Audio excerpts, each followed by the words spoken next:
used to be called Wholehearted Homemaking, but it is now Raising Arrows Mama. And you'll find a lot of the same content, just a little bit different focus from time to time. But today is still homeschool, still Charlotte Mason based. I want to share all about pre-reading now. If you haven't heard, pre-reading is reading the books before you give them to your kids. Seems pretty simple. It should be simple. Way too many mamas out there are overcomplicating this. There are, as with anything, there are degrees of how you can pre-read. You can be the uber awesome mom, and if you have all the time and maybe have a few less children, you read the book and you take the notes and you have a lovely notebook to show all your little questions you're going to ask and discussion points and things to remember from the book. If you can do that, that is amazing. Way to go. I'm so proud of you. I don't mean that as a joke at all. I'm really like in awe that you can do that. I can't do that. At least not for every book. I will do it every now and then for a book. I have too many kids. I create my own curriculum. I'll share the link. But I can't take notes on every book. I do try to get to pre-read as many as possible for my books. So if I'm not taking the notes and doing the elaborate pre-reading that you can see in kind of there's several examples. Just look it up on YouTube here and you'll find it. But instead, what do? I'm just reading them. I don't really take any notes. The thing about it is, if you are on the ball, and when I'm on the ball, what I do is I start about this time, about November, December, I start compiling lists of what I want to read for the next year with my kids. Whether it's read alouds or their individual reads, since I'm creating their own. If I was using a curriculum, I would get that curriculum book list and start reading those books. However, I create my own, so I have to develop my own book list first. And so I do that. And then starting in January, I start reading through all those books. And I try to get through as many of the books before I start doing my planning in about March, April. However, I'm never going to read all the books. There's just too many. We're going to be doing 20th and 21st century. Are you kidding me? I can never read all the books. And it actually grieves my heart. But what I do is I try to read the ones that are most possibly controversial, that I know the least about. Things like YWAM biographies, I don't pre-read because I know them. I've read several of them. I trust this source. Other things like that, I just trust them. You know, if it's a classic Charles Dickens, kind of just trust it. If I haven't read it, I will try to get to it, but it's not my priority because it's Charles Dickens. Books that are more modern printing or that I'm just not familiar with, I do want to read those because I want to know. The whole goal of pre-reading is not to check all the books off the list, but rather that I can enter into discussion with my kids when they come to narrate to me. And so I'm trying to make sure that I know at least what they're talking about. And a summary doesn't always cut it. I do know other parents too. Also, it's good to pre-read because you can kind of catch your kid when they haven't read. There is that. I haven't had that issue yet, praise the Lord. But you want to pre-read so that you can join in that conversation and also reclaim your own education. I don't know, unless you grew up doing Charlotte Mason education and reading all these wonderful books from the get-go, you probably are lacking in some of this knowledge and missing out on some of the beauty. So enjoy the time. However, if you have a lot of kids like me, you're thinking, how do I read all the books? So there are two ways. One is the preparing and getting ahead of the game, starting early. Second is, where did it go? Audiobooks. I do it on my phone when we're driving places, when I'm cooking, things like that. If it's something questionable, I'll put in my earbuds. If it's something that I'm not worried about, again, if I'm listening to Dickens, I don't really care if my kids overhear that usually. And so, play that by ear. Play that by ear and figure out what works for you. But audiobooks are a lifesaver. That's how I get through so many books in a year. That's how I get through so many books for my children. The drawback is it's harder to take notes on. Here are two examples for my high schooler. I just finished them this month. This one is her book for the whole year. And I'll talk to you in a minute about why I'm behind and still reading these.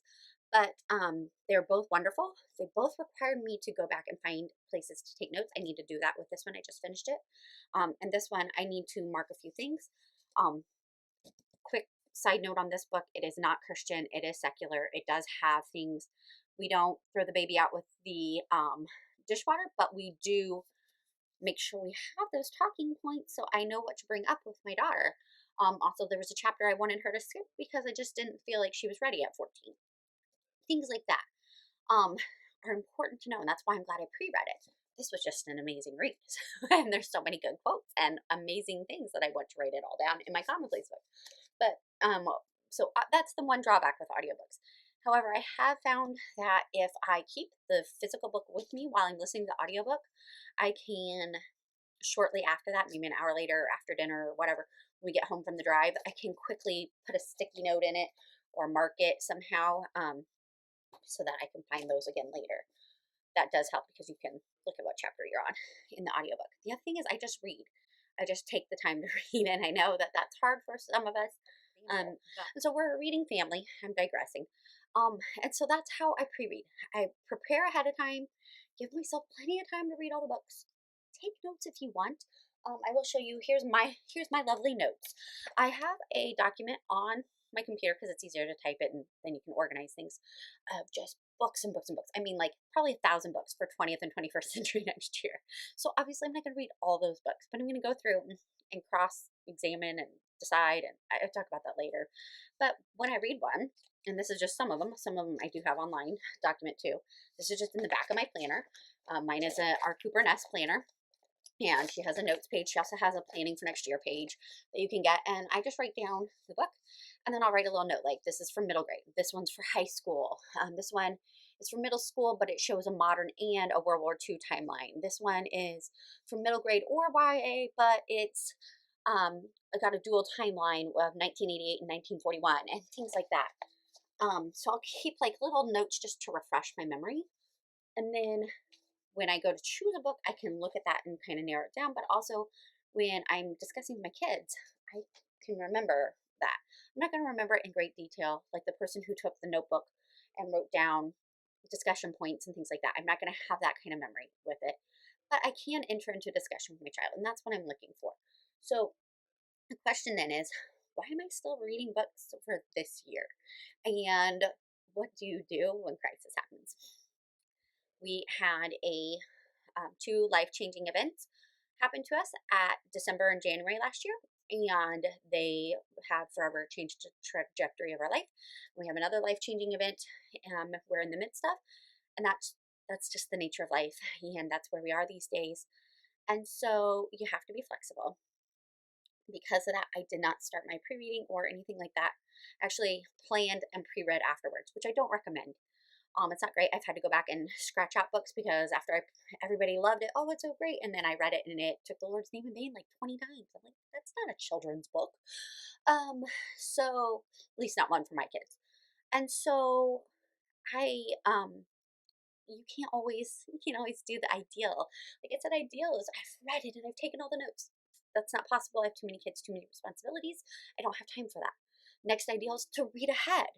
Well, crisis happened and I was not in a mental place where I could do that. And that's okay. So we do the next thing. We get a lot of audiobooks. Praise the Lord for the Libby and Hoopla apps. Utilize the library as much as possible. Thank you, library. We read what we can. And so I read everything for the first semester that I needed to. I did not, however, read everything. There are some. And so, like, this one, I didn't pre-read. I trusted the author. I trusted the many reviews I read about it. And really, it's the story of John Newton, and it was for a high schooler. So I trusted my daughter's judgment to be able to tell me if something was not up to par for our reading standards of our family. And so I didn't pre-read this one. I tried to pre-read all the others. Some of the books I'm still working on. This is a library book because it's out of print. It's a biography of Michael Faraday by Harry Sutton. We did his Isaac Newton one, which was amazing. I only read about half. I didn't get to finish it, but I trusted it enough to give to my daughter. This one I'm trying to pre-read before Thanksgiving, so then I can give it to her for after Thanksgiving.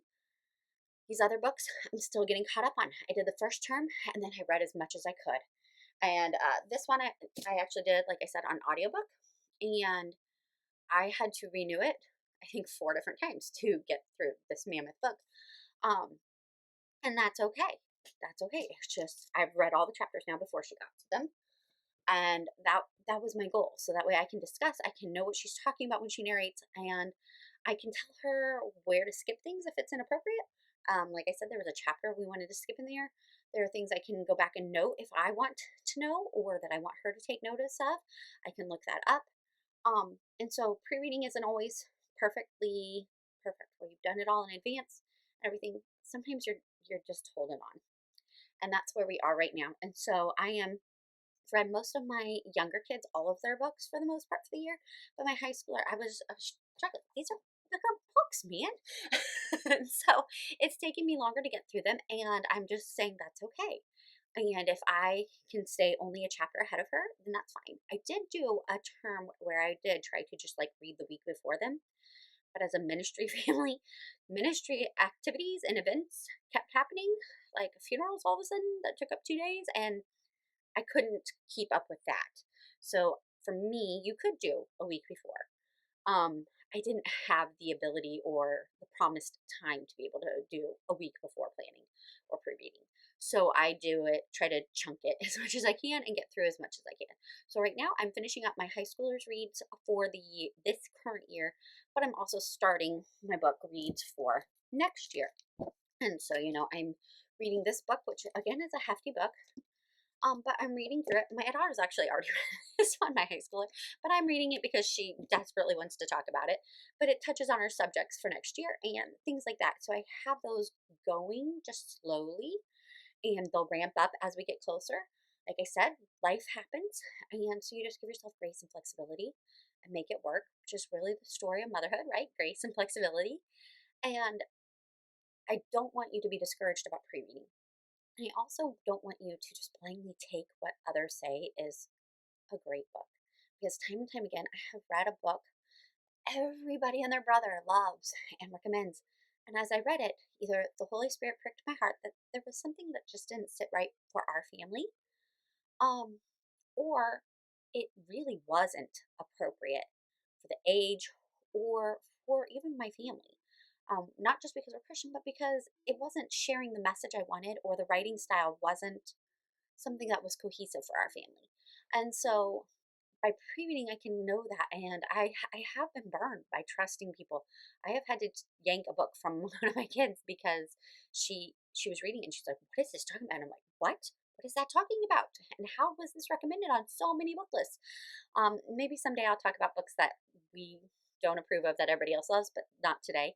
But by pre-reading, I'm able to kind of stop that because I'm the gatekeeper in my family's home education. That's how it is. That's my job as the teacher. And Charlotte Mason has a quote about choosing books and choosing them well, because you as the teacher are that gatekeeper to this world that you're opening up to your children. And so you want to make sure that you are choosing something well for your child. And you can't really do that by trusting everyone else's opinions, because as my former pastors say, opinions are like armpits and everyone has them, but some of them stink. Okay? Everybody's opinion isn't going to align with yours. So take some time to pre read. You don't have to do all of them. Like I said, we read enough YWAM books as a family that I could just trust YWAM to all my kids. There was one, I think Helen Roseveare, I kind of pre read a little bit of it to make sure, because she has some hard topics. But if you find a trusted source like Trailblazers or YWAM, or an author that okay, I don't need to worry about this. Like Sam Smith is now promoting another Green Ember book. How dare you?